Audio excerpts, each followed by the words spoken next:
Hello, in this video we will talk about a very interesting app called Splunk ODBC app, which will basically allows you to connect Microsoft Excel or Tableau or Power BI with your Splunk environment, so that you can analyze this data inside your Splunk into those softwares like Excel or Tableau or Power BI.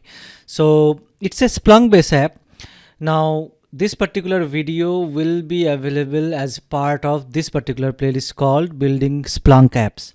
Now most of the Splunk based apps which I will be covering will be part of this particular playlist. Until and unless that particular video is related to some other videos, then it may appear in other playlists as well, but mostly it will appear in this particular playlist. If you see like this ServiceNow apps or the add-on builder or AWS add-on, everything is there in this particular playlist only, so you can refer to that one. Now coming back to our ODBC app, so let us try to see how we can set this up, and then maybe we will see how to use it as well. So now initially what you need to do is you need to download it from the Splunk base. So if you have a Splunk ID, you can log in and download. So I already downloaded it in my download folder. You will receive this kind of zip file, and inside that you will see two files, one for 32-bit, another for 64-bit. So according to your Windows version, you need to install the corresponding version over here, corresponding app over here. So as I am using 64-bit Windows 10, so that's why I will be basically installing this guy over here. So I already extracted this one, so that I will get it over here. So I'll just double click it. Now it's a simple Windows wizard here, so you need to accept the license agreement, and this will be the default location where it will be installed. If you want to change it, you can change it from here, and I'll be clicking on next, as I will be keeping the same default stuff over there. Now this is important. It will create a system data source with the name called Splunk ODBC, and here it is important, you need to give the login details of your Splunk instance. Now you can give any user ID here, as I am using the local Splunk here, so I am using the admin credential over there, so I am using this admin user ID. And if you want to save the password, you can check this checkbox and you can save your password as well. Otherwise, every time you'll be connecting to your Splunk instance from Excel or any other software, you need to provide your password there. Okay, so as I will not be saving my password, I'll just uncheck this checkbox here. Now server URL, this is important. Now here there could be two ways, like now to understand this one, so let us go back over here to the documentation of the ODBC driver. So we will just try to understand this picture here. So this is where your ODBC driver or ODBC app will reside. If you see, you have your own Splunk deployment. Now the machine from where you want to access this Splunk data, basically in that machine you will be installing this ODBC driver app. Okay, and then in that machine you can connect to any software like Excel or Tableau or Power BI to your Splunk instance. So that means whenever you will be installing this ODBC driver, you need to basically give the Splunk instance URL here. Now as I am doing demo here, and I will be using my local Splunk only to access that one, access the data. So I am using localhost over here, and if you see it, I am using the management port, not the web port 8000. It has to be the management port here. Now if your Splunk is residing any other, basically in separate machine, you need to give that machine details over here, like this is the HTTPS, then the machine name, full name, and the management port here. And if you are using load balancer in your Splunk instance or Splunk deployment, you will need to give the load balancer details over here. So that's the stuff you need to remember. And this ODBC driver is actually supported after, I think, Splunk version 7.3 onwards. Okay, that you need to remember. And we'll be clicking on next, and we'll try to install it here. So once the installation is completed, we will try to now configure it. Now I will be doing the configuration from the Windows point of view, and basically this thing you can use in either Mac machine or Windows machine. So I do not have access to any Mac machine, that's why I'm not able to demo it, but that's why I'm doing it from the Windows machine itself. But in the documentation, if you see it, so there are ample of information available for how to set this up in the Mac, which will be very much similar to Windows environment as well. So at least the functionality wise, so it should be fairly easy as well if we just understand the concept here.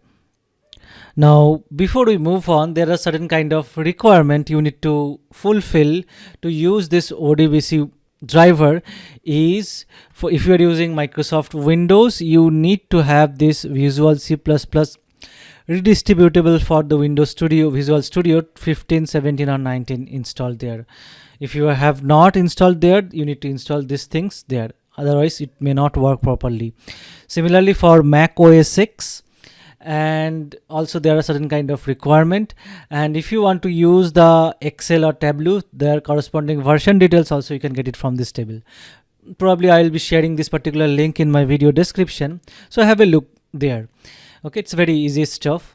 And if you see, like, the main advantage of using this one will be like you do not need to know the SPL to basically get the data and analyze the data in Splunk. If you are Excel expert, you can get the Splunk data in Excel and perform it, or if you are working with Tableau, you can get the Splunk data in Tableau and work on it, that part as well. Okay, so now once the installation is completed, what we'll be searching is, I'll be searching the ODBC here. Now if you see, according to the version you have installed, so it will come up something like this one, ODBC data source here. So I'll open that, I'll go to system DSN, and as we have noticed it before while installing it, so it created a system DSN called Splunk ODBC, correct? Now from here, as we while installing itself, we did a lot of configurations like the server URL and those stuff. You can change those over here as well, like from the, if you just click on the configure button, you can change the data source name, you can change this login ID as well, or you can do this one as well, the verify server SSL certificate. Now this is important. Now let's say if I just go over here, configure the TLS certificate.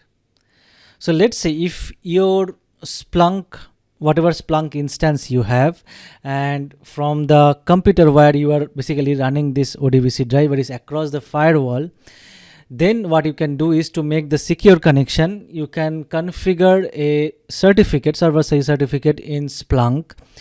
And maybe you already know, like in the server.conf, you need to basically give those details over here, server certificate details over here to configure the certificate. And then in this ODBC configuration, you just need to check this box, verify server SSL certificate. So then it will be automatically verify this certificate, whatever you have installed over there. Okay, and now one thing is, if you see the documentation, like you do not need to set this require client cert to true. Okay, so that basically does not use the SSL certificate, client certificate over here. It's just the server side certificate verification over here. So now once you are satisfied, you can click on OK. So as I already provided the necessary information I need to do for my local connection, so I'll just click on cancel here. I'll be click on cancel over here as well. Now another thing is that, like, if you have proxy servers, so there let us discuss that one as well. So while configuring that this particular ODBC connectivity, if you are using proxy servers, then you need to create these two environment variables with this kind of details. Like if you are using HTTPS, then the HTTPS : the user and password for that proxy machine and the port.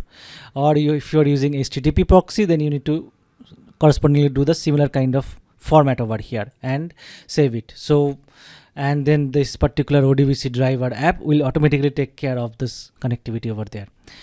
Okay, so once we set it up there, so let us try to see now how we can use it in with Excel. I do not have Tableau or Power BI installed, so I'll just try to see if we can do it through Excel or not.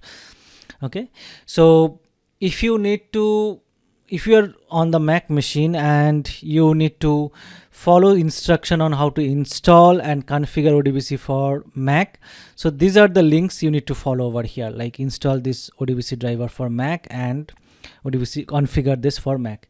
So I'll be giving this documentation link fully so you can go through it. So now, as we have already installed it, so let us open Excel. So I'll just say Excel. Now I'll just create a blank workbook.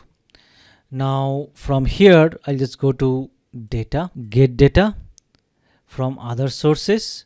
From here, I'll be selecting ODBC, just like we do normal ODBC connection stuff through Excel, right? Similar stuff. But this time we will be choosing the DSN as our Splunk ODBC. So this is important. I'll be clicking on OK. So if your connection is successful, it ideally will basically list down all the safe searches, data models you have in your Splunk environment under this ODBC all. So if I just click on all here, so whatever the safe searches or data models present in your Splunk deployment, it will be listed down over here. And then you can just select it and just see the content over here. So let's say I just wanted to select something, searches in the internal audit logs, and if you see it, once I click that one, it just show me as a table over here, all the details. And this is nothing but the output of this particular safe search over here, right? And then you just need to click on load over here. So you will see kind of this getting data over here. So once it is finished importing that particular data set, it will be showing up as a tabular format over here, if you see it in the Excel, with that particular name of that particular safe search as a tab name and all these details over here. And from the right hand portion over here, if you see, like the queries and the connection details, it will be displayed over here as well. And if you see, like, to get this data, you do not need to know what index it is, or you do not need to know what kind of SPL you want to use it, or any kind of SPL level query details, right? You just need to know the safe search which holds this particular data, and then you just import that safe search into your environment, or be it is Excel or Tableau or Power BI, and then you can just work with this particular data over here in whatever way you want. So hopefully you get a fair idea about how the Splunk ODBC driver app works and how to set it up and how to use it over here, and at least its purpose, like why we want to use it. Because if you are not from the Splunk background, if you are from Excel and still you want to analyze the Splunk data in Excel or Tableau or Power BI, you can use this particular approach over here. So hopefully this video was helpful. See you in the next video.